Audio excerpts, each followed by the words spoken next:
waana nasiib darro dadkii soo doortayna aad bay ugu tahay dhaliil.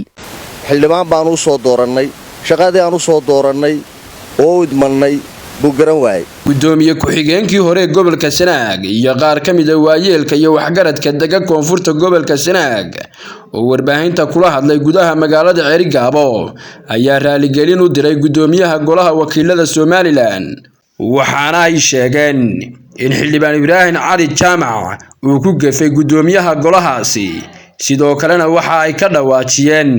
in xildhibaanku ku fashilmay shaqadii loo igmaday taasina ay tahay ayaan darro weyn waa sida ay hadalka u dhigeen waa kuwan iyagoo arrimahaasi ka hadlaya. maanta waxaanu kulankayga sukaayo keenay annagoo ah waayeelkii iyo siyaasiyiintii beesha dhulbahantay ee gobolka Sanaag waxaanu raaligelin doonaynaa inaanu siino golaha wakiilada ee Jamhuuriyadda Somaliland iyo gudoomiyaha baarlamaanka Jamhuuriyadda Somaliland Cabdirasaaq Khaliif Axmed wixii shalay ka dhacay golaha baarlamaanka aad baan uga xunnahay deegaan ahaan iyo qabiil ahaanba waxaanu bixinaynaa xaal iyo apologies waxaanu kala aad uga xunnahay inaan xildhibaankii aan ku tacabnay in golaha laga saaro oo maalintii labaad iyo maalintii saddexaad la yiraahdo golaha ka bax ceeb bay ku tahay ummadii soo dooratay isagana ceeb bay ku tahay waad ogtiin 730 macallin ba hadda la soo shaqaaliyay wasaaradda waxbarashada ee gobolka Sanaag loo soo shaqaaliyay markaan wasaaradda waxbarashada tagnay oo aan isuduuhu tagnay oo wasaaradda xagga sare la xiriirnay waxaana la ku yiri 730 ka macallin xildhibaanada wasaaradda tagay oo iskuuladoodii iyo deegaanadii laga soo doortay macallimiintan u soo shaqaaliyay annagana deegaankayaga dugsiga sare ee jiidali jaaliyad baa bixisa booda cadde oo ilaa iyo 37 laga dhigto ilaa uulo hal macallin ma leh tuulooyinka kale iskuul ma leh macallimiin ma leh waa nasiib darro inay xildhibaanadii kalena 730 macallin soo shaqaaleeyaan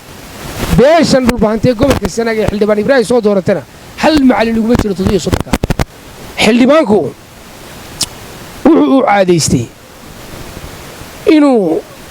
dantii deegaanka xataa ka faano hadda inuu yiraahdo Sanaag bal laga soo doorano golaha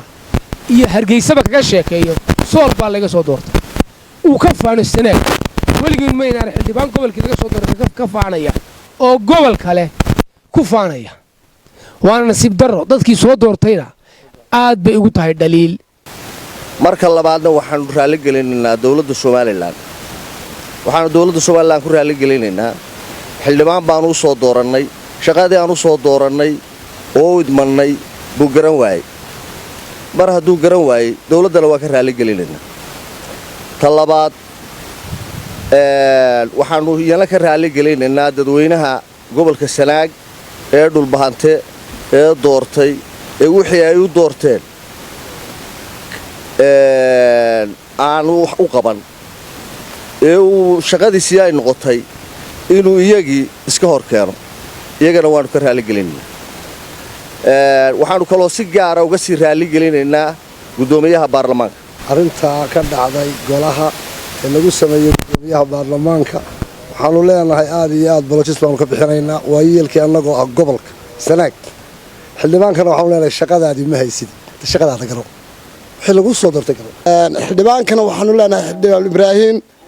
shaqadaadii ma garanaysid shaqadaada garo xildhibaanada kula midka ahi waa kuwa dadkoodii wax ku soo celinaya allaaleeyo waxaanu ka haynaa ma jirto. Warsame Kaafi Cabdirashiid Aadan muuqbaahiyaha Star TV Cerigabo.